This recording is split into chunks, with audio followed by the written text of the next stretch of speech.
Next case is number 14, Your Honor. Is Ian Hudson versus Anna Hudson. Will the parties please come forward?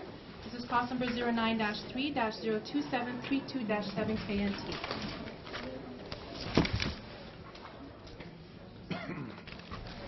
Counsel, please make your appearance.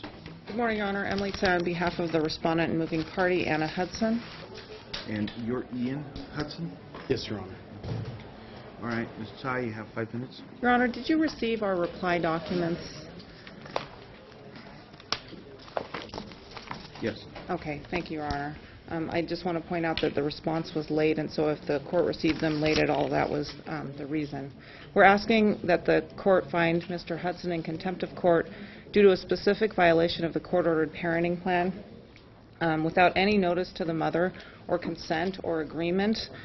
He showed up at the daycare where he's not supposed to show up. Transportation is supposed to be between the parents. I object. He's never supposed to... What's your objection? There's nothing in the parenting plan that says I can't show. Okay. Now, an objection is based upon the rules of evidence.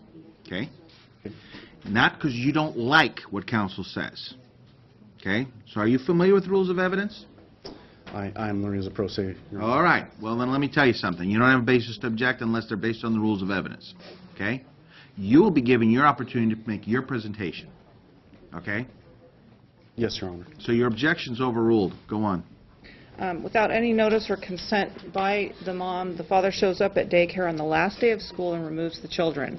Any emails between the parties had always focused on the possibility of a transfer on Friday to Friday. The mother had requested that it be Sunday to Sunday. They were having a dispute as to that. The father basically decided he would preempt any dispute and just go and show up and grab the kids and leave. And that is contempt of court. It may seem minor, but the problem is this, it's not the first time that something like this has happened. The father exercises self-help. When regards to the parenting plan, he does what he wants. The mother has clearly tried to cooperate at times, has tried to be open, has tried to facilitate time between the father and the children. When the father's parents were in town, she says, do you want a couple extra days? The problem is if she says, no, let's follow the parenting plan, this is what we need to do, he says, no, I'm going to do what I want to do. And that's contempt of court. And that endangers the children. It endangers, it causes unnecessary resources to be used. The mother was at work. She actually had to leave work to show up at the daycare to find out what on earth is going on.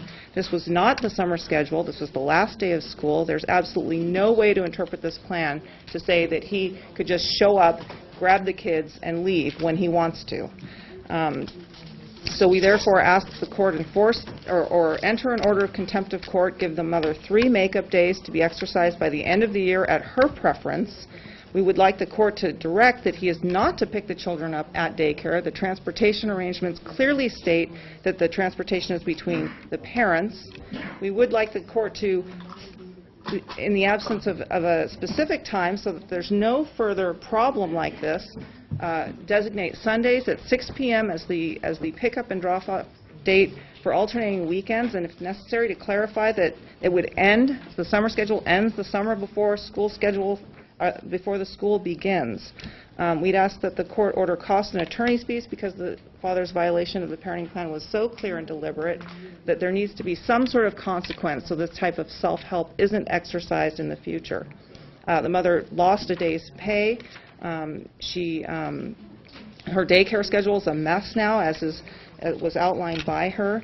The father had a lot of peripheral issues which he raised to the court to sort of divert the court's attention from the actual incident that occurred, and because of the shortness of time, the mother hasn't had really an opportunity to respond, but it's my understanding that that stuff's not before the court anyway.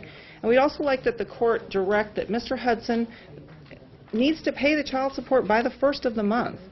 He's trying to use the excuse of it's automatically deducted from his paycheck. Well, he's still obligated to pay support by the 1st of the month, whether there's a wage assignment or not. So how will you do that? How Well, do you do that? you don't need a wage assignment if you pay the child support. Basically what he's done is he's delayed child support completely by a month by not paying it. And this was the problem before in the underlying divorce. But is there currently a wage assignment in place? There is a wage assignment in the order of child If I support. hear what you're saying he needs to cut a check and yet there will be a wage assignment withdrawn. Well, the wage assignment will be withdrawn if he hasn't paid the support. My understanding is support enforcement won't pull the money if they've already received it for support for that month. And that's what we're asking the court to direct. And that's basically the case, Your Honor. I'd like a minute for a reply, please. You've got time. All right, sir. Good morning, Your Honor. Good morning. So basically what I wanted to bring up is that this whole response or filing is brought in bad faith, and also perjured statements have been made, and opposing counsel has allowed that to happen. In reference to the police reports, the day in which I picked up my children, the mother essentially gave me no working alternative. We had a month in advance, approximately about the 18th of May 2010, come to an agreement that June 18th would be the day that summer schedule first began. The mother, within 5 days during an exchange, when I told my daughter, I will see you this Friday, it was the 13th of June 2010, states to my daughter, or in front of my daughter, that the 18th of June is no longer going to work. And then I asked, well, what would work? And she basically proposed nothing. She said, take me to court. And this was in the presence of, I do have someone here, a witness that witnessed that, sitting back there. She had also frustrated the situation further by claiming that it wasn't going to work with her schedule, even though we had plenty of notice. I had actually worked out a solid activity schedule for the children during the summer. I had plans of babysitting. I was going to work from home for a little bit to also be with them. And for whatever reason, that just suddenly got foiled, and I don't understand, except that maybe some type of adverse mood swing or something occurred during that time. So then basically the parenting plan doesn't say anything about when the first day of summer begins, unless two factors occur. One, that I live in Federal Way, which I do not, and Anna admitted that to law enforcement in the 911 call on the 16th of June. And then two, when my son turns age 7, he is not 7 years old, he's 3 years old presently. So I thought that we could work something out. We had worked something out, and it seemed very smooth, and then all of a sudden it gets changed. So this creates kind of this chaotic environment for my children where they have basically no stability. We have this constant exposure that happens in front of them, which I don't want them to be exposed to. I want them to have stability and love and their right to see their parents as well. I feel that Anna had no right to try to withhold visitation from me. Summer did begin, as I submitted, on the 16th of June. The Federal Way school schedule, also website submitted, shows that that is the first day or the last day of school, and also the beginning of summer schedule. So I went by that. I also had called Anna Hudson via Susan Snodgrass, the assigned daycare provider at the time, and told her I was picking up the kids. She started to get irrational, freak out over the phone, essentially, and make it very difficult. She essentially was trying to say that I was kidnapping the kids. Susan Snodgrass actually in her reply, or her declaration, stated that she would be considered kidnapping if she wanted to withhold it, or was compelled to withhold the children from me.